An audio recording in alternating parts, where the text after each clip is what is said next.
Hello friends, आप लोगों का स्वागत है हमारे यूट्यूब चैनल @एस टेक्निकल गुरु 55 पर।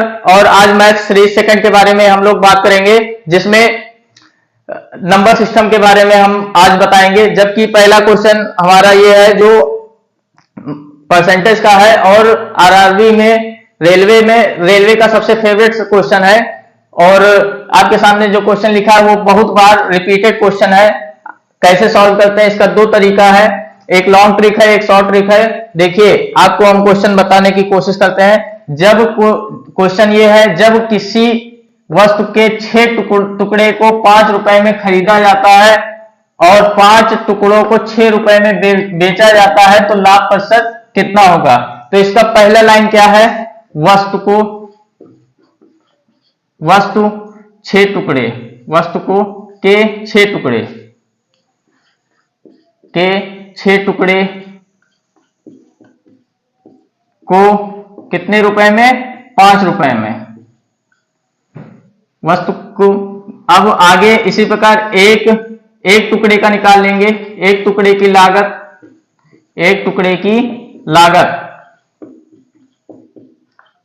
क्या हो जाएगा, 5/6। और दूसरा लाइन क्या कहता है, 5 टुकड़े को 6 रुपए में, वस्तु का विक्रय मूल्य, वस्तु के 5 टुकड़े का विक्रय मूल्य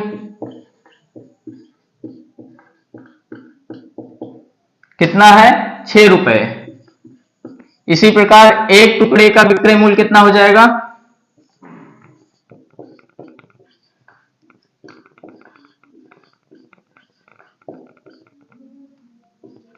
एक टुकड़े का विक्रय मूल्य 6/5। अब इसमें एक टुकड़े का क्रय मूल्य और विक्रय मूल्य का अनुपात, इसमें एक टुकड़े का क्रय मूल्य और विक्रय मूल्य का अनुपात कितना हो जाएगा, 5/6 अनुपात 6/5। अब जब इसका मल्टीप्लाई करेंगे तो कितना हो जाएगा, 5/6 गुणे 5/6 बराबर 25/36। अब इसमें इसका लागत प्रतिशत निकालेंगे, लाभ प्रतिशत निकालने के लिए लाभ प्रतिशत बराबर इसका दोनों का डिफरेंस ले लेंगे, 11/25 गुणे 100। इसका दोनों का डिफरेंस कितना आ जाएगा, 11। अब इसको डिवाइड करेंगे, 25 चौको 100 और 11 चौक 44, जो कि आ गया कितना, 44%। अब इसका शॉर्ट ट्रिक देख लीजिए। शॉर्ट ट्रिक एक ही लाइन में आ जाएगा आपका आंसर।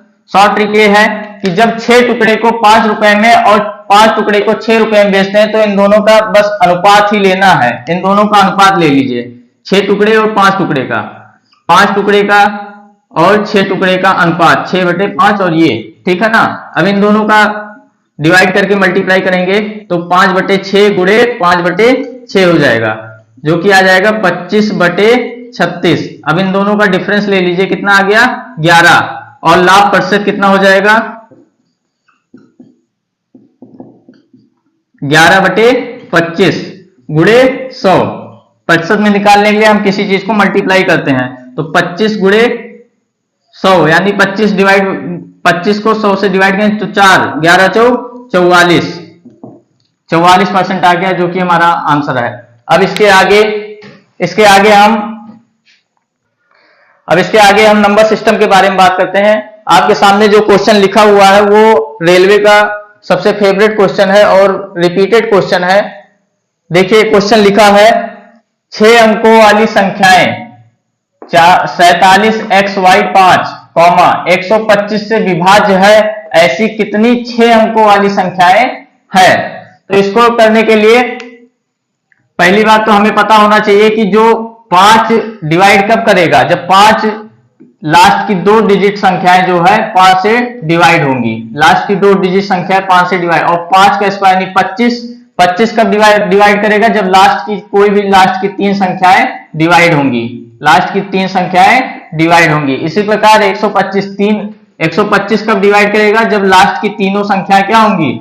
125 से डिवाइड होंगी। ठीक है, तो अब निकालने के लिए 125 लिख देंगे क्वेश्चन 47xy 5।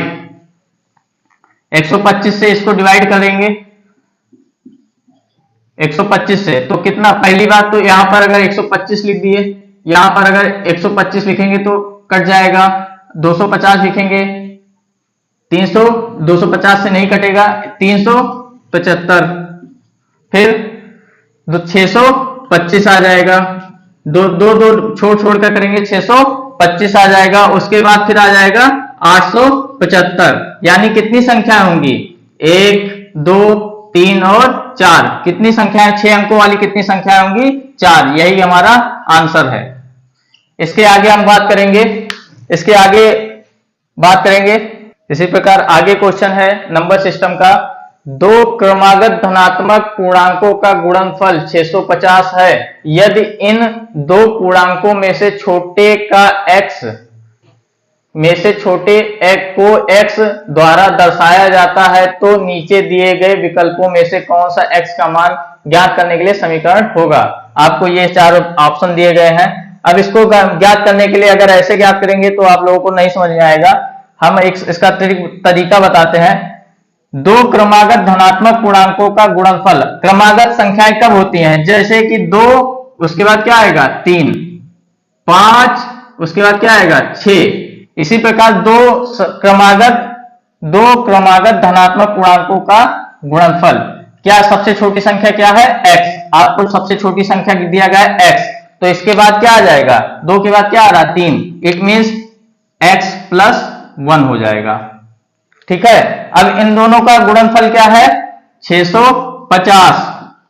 अब इसका समीकरण निकालने के लिए क्या करेंगे? इसको मल्टीप्लाई कर दीजिए। x² + x बराबर 650, x² + x - 650 बराबर 0। यही हमारा आंसर हो जाएगा। कहां पे लिखा है?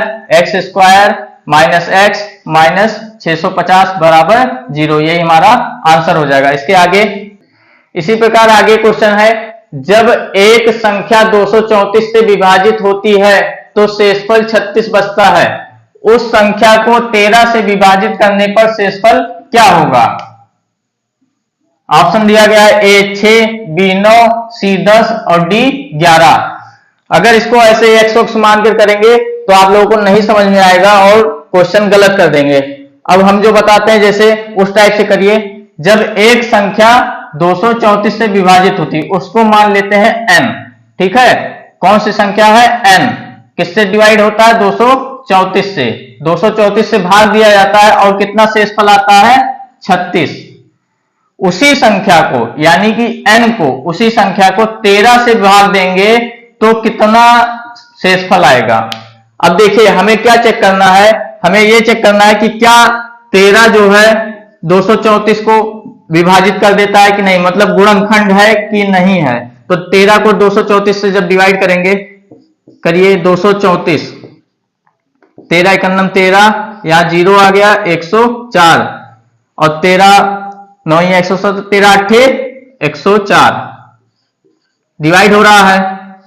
तो इट मीन्स 13 क्या है? 234 का गुणनखंड है। अब 13 को क्या करेंगे? इसी रिमाइंडर यानी कि जो शेषफल बचा है उससे डिवाइड करो। तो 13 दूनी 26, कितनी बार जाएगा? 2 बार। कितना आ गया? 26। कितना कम है? 10। 36 से 26 कितना कम है? 10। तो अब कितना आंसर आ गया? 10। यही हमारा क्या हो जाएगा? आंसर।